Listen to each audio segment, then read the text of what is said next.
आप सभी को पुत्रदा एकादशी व्रत की हार्दिक शुभकामनाएं। भगवान श्री हरि विष्णु और भगवान भोलेनाथ की कृपा सदैव आप और आपके समस्त परिवार पर बनी रहे। आज है 5 अगस्त 2025 और दिन है मंगलवार का। आज सावन मास की शुक्ल पक्ष की पुत्रदा एकादशी है। तो पुत्रदा एकादशी व्रत की कथा और पूजा विधि की वीडियो चैनल पर अपलोड हो चुकी है, आप लोग जरूर देख लीजिए। और अब भगवान भोलेनाथ का ध्यान करके आज की पावन कथा का प्रारंभ करते हैं।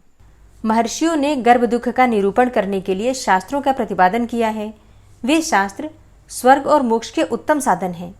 सब कार्यों और प्रयोजनों को सिद्ध करने वाले इस शास्त्र ज्ञान के रहते हुए भी लोग उससे अपने कल्याण का साधन नहीं करते, यह अत्यंत अद्भुत बात है।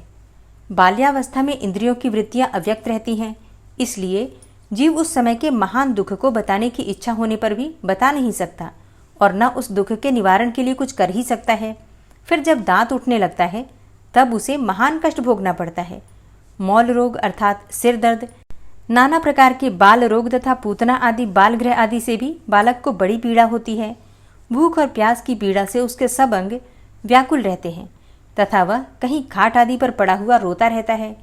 इसके बाद जब वह कुछ बड़ा होता है तब अक्षरों के अध्ययन आदि से और गुरु के शासन से उसको महान दुख होता है। युवावस्था में रागोन्मत्त पुरुष की संपूर्ण इंद्रिय वृत्तियां काम तथा राग की पीड़ा से सदा मतवाली रहती हैं, अतः उसे भी कहां से सुख प्राप्त हो सकता है। मोहवश पुरुष को यदि कहीं अनुराग हो जाता है तो ईर्ष्या के कारण उसे बड़ा भारी दुख होता है। जो उन्मत्त और क्रोधी है उसका कहीं भी राग होना केवल दुख का ही कारण है। रात में कामाग्नि जनित खेद से पुरुष को निद्रा नहीं आती और दिन में भी द्रव्योपार्जन की चिंता लगी रहती है और इसके कारण उसे कभी सुख नहीं मिल सकता। स्त्रियां सब दोषों का आश्रय है। यह बात भली भांति जान लेने पर भी जो लोग उनसे मैथुन को सुख मानते हैं उनका वह सुख मलमूत्र त्याग के सदृश ही माना गया है। सम्मान अपमान से, प्रियजनों का संयोग वियोग से तथा जवानी वृद्धावस्था से ग्रस्त है। निर्विघ्न सुख कहाँ है। युवावस्था का शरीर एक दिन जरा अवस्था से जर्जर कर दिया जाने पर संपूर्ण कार्यों के लिए असमर्थ हो जाता है। उसके बदन में झुर्रियां पड़ जाती हैं, सिर के बाल सफेद हो जाते हैं और शरीर बहुत ढीला ढाला हो जाता है। स्त्री और पुरुष का वही रूप जो जवानी के दिनों में एक दूसरे का आधार था, जरा ग्रस्त हो जाने पर दोनों में से किसी को भी प्रिय नहीं लगता। बुढ़ापे से दबा हुआ पुरुष असमर्थ होने के कारण पत्नी पुत्र आदि बंधु बांधवों तथा दुराचारी सेवकों द्वारा भी अपमानित होता है। वृद्धावस्था में रोगातुर पुरुष धर्म अर्थ काम और मोक्ष का साधन करने में असमर्थ हो जाता है। इसलिए युवावस्था में ही धर्म का आचरण करना चाहिए। वात पित्त और कफ की विषमता ही व्याधि कहलाती है। इस शरीर को वात आदि का समूह बताया गया है, इसलिए अपना यह शरीर व्याधिमय है ऐसा जानना चाहिए। इस शरीर में अनेकों प्रकार के रोगों द्वारा बहुतेरे दुख प्रवेश कर जाते हैं। उनका पता अपने आप को भी नहीं लगता, फिर दूसरों को तो लग ही कैसे सकता है। इस देह में 101 व्याधियां स्थित हैं। इनमें से एक व्याधि तो काल के साथ ही रहती है और शेष आगंतुक मानी गई हैं। जो आगंतुक बताई गई हैं वे तो दवा करने से तथा जप होम और दान करने से शांत हो जाती हैं, परंतु मृत्यु रूप व्याधि कभी शांत नहीं होती। नाना प्रकार की व्याधियां, सर्प आदि प्राणी, विष और अभिचार अर्थात पुरस्चरण, ये सब देहधारियों की मृत्यु के द्वार बताए गए हैं। यदि जीव का काल आ पहुंचा है तो सर्प और रोग आदि से पीड़ित होने पर उसे धन्वंतरी भी जीवित नहीं रख सकते। काल से पीड़ित मनुष्य को औषध, तपस्या, दान, मित्र तथा बंधु बांधव कोई भी बचा नहीं सकते। रसायन, तपस्या, जप, योग, सिद्ध महात्मा तथा पंडित, ये सब मिलकर भी कालजनित मृत्यु को टाल नहीं सकते। समस्त प्राणियों के लिए मृत्यु के समान कोई दुख नहीं है, मृत्यु के समान कोई भय नहीं है तथा मृत्यु के समान कोई त्रास नहीं है। सती भार्या, उत्तम पुत्र, श्रेष्ठ मित्र, राज्य, ऐश्वर्य और सुख, ये सभी स्नेह पास में बंधे हुए हैं। मृत्यु इन सब का उच्छेद कर डालती है।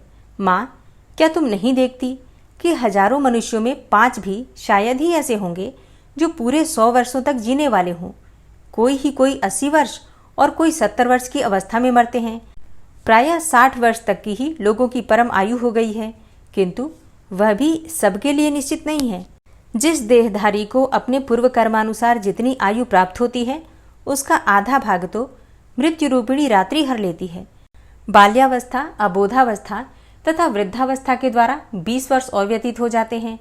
जो धर्म, अर्थ और काम किसी के भी उपयोग में नहीं आते। शेष आयु का आधा भाग मनुष्य पर आने वाले बहुत से भय तथा अनेक प्रकार के रोग और शोक आदि हर लेते हैं, और इन सब से जो शेष रह जाता है वही मनुष्य का जीवन है। इस जीवन की समाप्ति होने पर मनुष्य अत्यंत भयंकर मृत्यु को प्राप्त होता है। मृत्यु के बाद वह पुनः करोड़ों योनियों में जन्म ग्रहण करता है। कर्मों की गणना के अनुसार देह भेद से जो जीव का एक शरीर वियोग होता है उसे मृत्यु नाम दिया गया है। वास्तव में उससे जीव का विनाश नहीं होता। मृत्यु के समय महान मोह को प्राप्त हुए जीव के मर्म स्थान जब विदीर्ण होने लगते हैं, उस दशा में उसे जो बड़ा भारी कष्ट भोगना पड़ता है उसकी इस संसार में कहीं उपमा नहीं है। जैसे सांप मेंढक को निगल जाता है, उसी प्रकार मृत्यु जब मनुष्य को निगलने लगती है उस समय वह हा तात, हा माता, हा कांते इत्यादि रूपों से पुकारता हुआ अत्यंत दुखी हो होकर रोता है। भाई बंधुओं से साथ छूट रहा है। प्रेमी जन उसे चारों ओर से घेर कर खड़े हैं। वह सूखते हुए मुख से गरम गरम लंबी सांस खींचता है। चारपाई पर चारों ओर बार बार करवट बदलता है। पीड़ा से मोहित होकर बड़े वेग से इधर उधर हाथ फेंकता है। खाट से भूमि पर और भूमि से खाट पर तथा फिर भूमि पर आना चाहता है। उसके वस्त्र खुल गए हैं, लज्जा छूट चुकी है, विष्ठा और मूत्र में सना हुआ है। कंठ, ओष्ठ और तालू सूख जाने के कारण बार बार पानी मांगता है। अपने धन वैभव के लिए इस बात की चिंता करता है कि मेरे मर जाने पर ये किसके हाथ में पड़ेंगे। पुनः काल पास से खींचे जाने पर उसका गला घुरघुराने लगता है और पार्श्ववर्ती लोगों के देखते देखते मृत्यु को प्राप्त हो जाता है। जैसे तृण जलौका जल में बहते हुए तिनके के अंत तक पहुंचकर जब दूसरा तिनका थाम लेती है तब पहले को छोड़ देती है, उसी प्रकार जीव एक देह से दूसरी देह में क्रमशः प्रवेश करता है। भावी शरीर में अंशतः प्रवेश करके पूर्व शरीर का त्याग करता है। विवेकी पुरुष के लिए किसी से कुछ मांगना मृत्यु से भी अधिक दुखदायी होता है। मृत्यु का दुख तो क्षण भर में समाप्त हो जाता है, परंतु याचना जनित दुख का कभी अंत नहीं होता। मैंने तो इस समय यह अनुभव किया है कि मृत मनुष्य जीवित रहकर याचना करने वालों की अपेक्षा श्रेष्ठ है, क्योंकि अब वह फिर दूसरे किसी के सामने हाथ नहीं फैला सकता। तृष्णा ही लघुता का कारण है। आदि में दुख है, मध्य में दुख है तथा अंत में भी दारुण दुख प्राप्त होता है। दुखों की यह परंपरा समस्त प्राणियों को स्वभावतः प्राप्त होती है। क्षुधा को सब रोगों से महान रोग माना गया है। वह अन्न रूपी औषधि का लेप करने से कुछ क्षणों के लिए शांत हो जाती है। क्षुधा रूपी व्याधि की तीव्र वेदना संपूर्ण बल का उच्छेद करने वाली है। जैसे अन्य रोगों से लोग मरते हैं, उसी प्रकार क्षुधा से पीड़ित होने पर भी मनुष्य की मृत्यु हो जाती है। अब यदि कहें कि धन धान्य संपन्न राजा सुखी होंगे तो यह भी ठीक नहीं।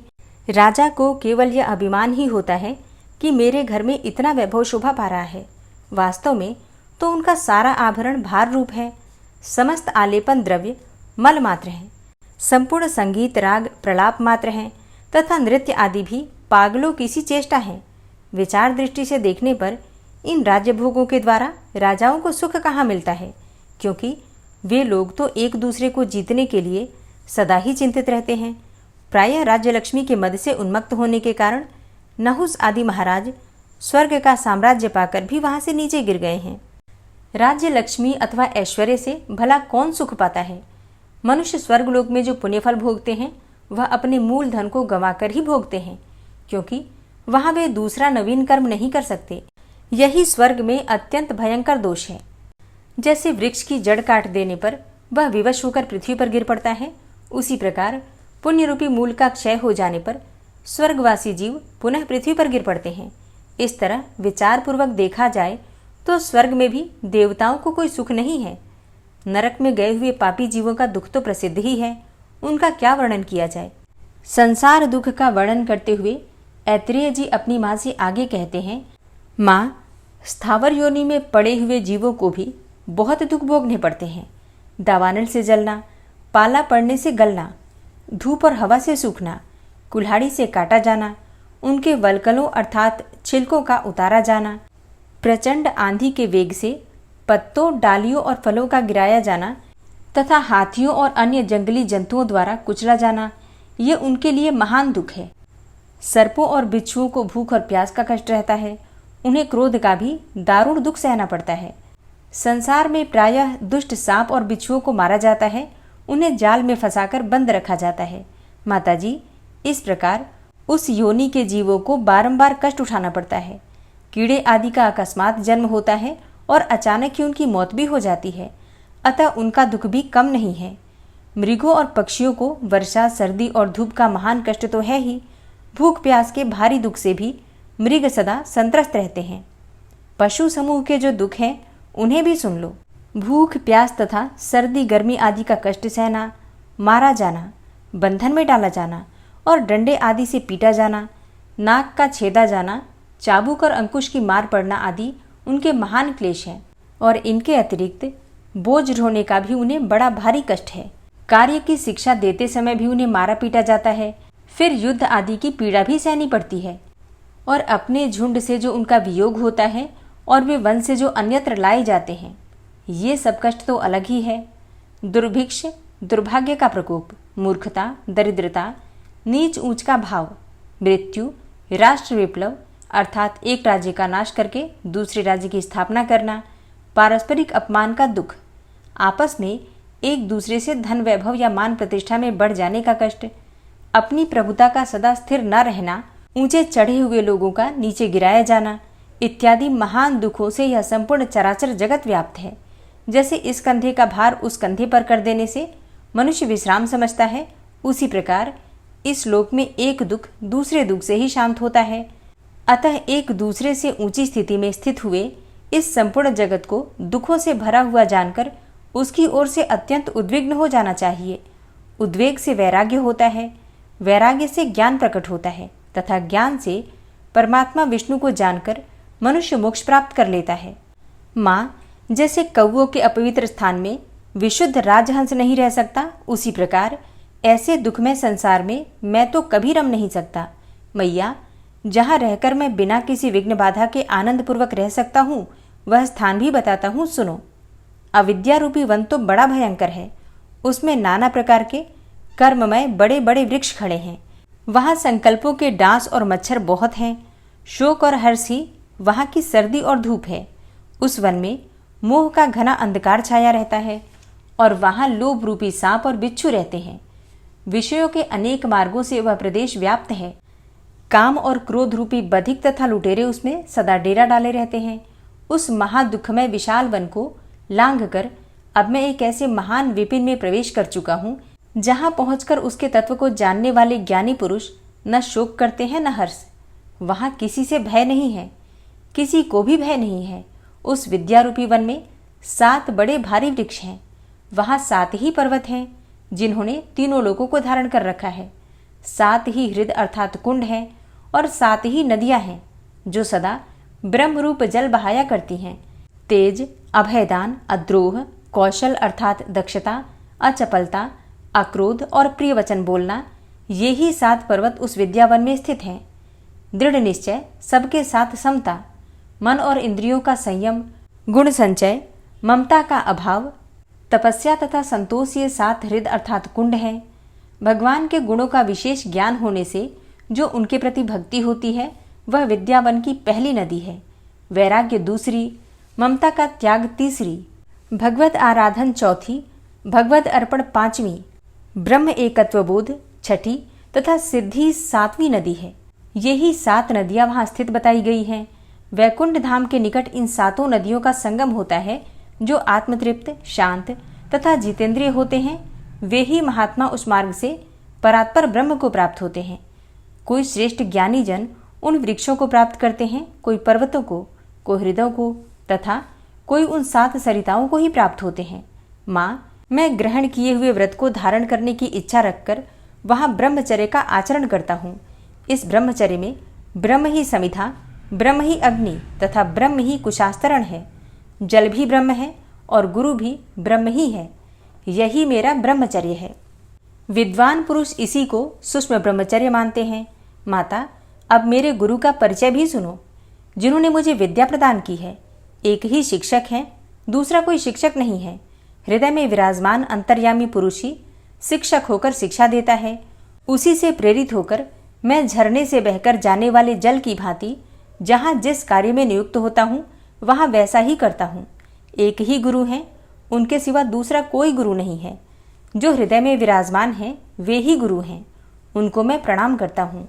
उन्हीं गुरु स्वरूप भगवान मुकुंद की अवहेलना करके संपूर्ण दानव पराभव को प्राप्त हुए हैं। एक ही बंधु हैं, उनके सिवा दूसरा बंधु नहीं है। जो हृदय में विराजमान है वह परमात्मा ही बंधु हैं। मैं उन्हें नमस्कार करता हूँ। उसी से शिक्षा प्राप्त करके 7 बंधुमान भाई सप्तर्षि आकाश में प्रकाशित हो रहे हैं। ऐसे ही ब्रह्मचर्य का भली भांति सेवन करना चाहिए। अब मेरा गार्हस्थ कैसा है वह भी सुन लो।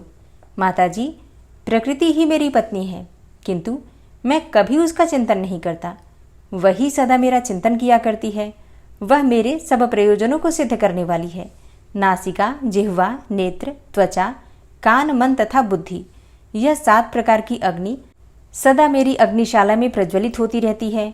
गंध, रस, रूप, शब्द, स्पर्श, मंतव्य और बोधव्य, यही 7 मेरी समिधाएं हैं। होता भी नारायण है और ध्यान से साक्षात नारायण ही उपस्थित होकर उस हविष्य का उपयोग भी करते हैं। ऐसे यज्ञ द्वारा मैं अपनी इस गृहस्थी में उन परमेश्वर विष्णु का यजन अर्थात आराधन करता हूँ। किसी भी वस्तु की कामना नहीं रखता, तथापि मेरे संपूर्ण काम स्वतः ही सिद्ध हैं। मैं सांसारिक संपूर्ण दोषों से द्वेष नहीं करता, तथापि कोई भी दोष मुझ में प्रकट नहीं होता। जैसे कि कमल के पत्ते पर जल की बूंद का लेप नहीं होता, उसी प्रकार मेरा स्वभाव राग द्वेष आदि से लिप्त नहीं होता। मैं नित्य हूँ, बहुतों के स्वभावों का साक्षी हूँ। अनित्य भोग मुझ पर अपना प्रभाव नहीं डाल सकते। जैसे सूर्य की किरणें आकाश में लिप्त नहीं होती, वैसे ही मेरे भगवदर्थ किए गए निष्काम कर्मों में भोग समूह लिप्त नहीं होते। मेरे कर्मों का फल भोग सामग्री के रूप में नहीं उपस्थित होता। वे कर्म तो भगवत प्राप्ति कराने वाले होते हैं। माता, ऐसे मुझ पुत्र से तुम दुखी न हो। मैं तुम्हें ऐसे पद पर पहुंचाऊंगा जहां सैकड़ों यज्ञ करके भी पहुंचना असंभव है। अपने पुत्र की यह बात सुनकर इतरा को बड़ा विस्मय हुआ। वह सोचने लगी, अहो, यदि मेरा पुत्र ऐसा दृढ़ निष्ठा वाला विद्वान है, तब तो संसार में जब इसकी ख्याति होगी उस समय मेरा भी महान यश फैलेगा। माता इस प्रकार की बातें सोच ही रही थी कि शंख चक्र गदाधारी भगवान विष्णु उस अर्चा विग्रह से साक्षात प्रकट हो गए। नमः शिवाय। आज की कथा का यहीं पर समापन करती हूँ। उम्मीद करती हूँ ये कथा आपको पसंद आई होगी। ओम जय शिव ओमकारा, प्रभु हर शिव ओमकारा, ब्रह्मा विष्णु सदा शिव अर्धांगी धारा। ओम जय शिव ओमकारा, एकानन चतुरानन पंचानन राजे, हंसानन गरुड़ासन वृषवाहन साजे।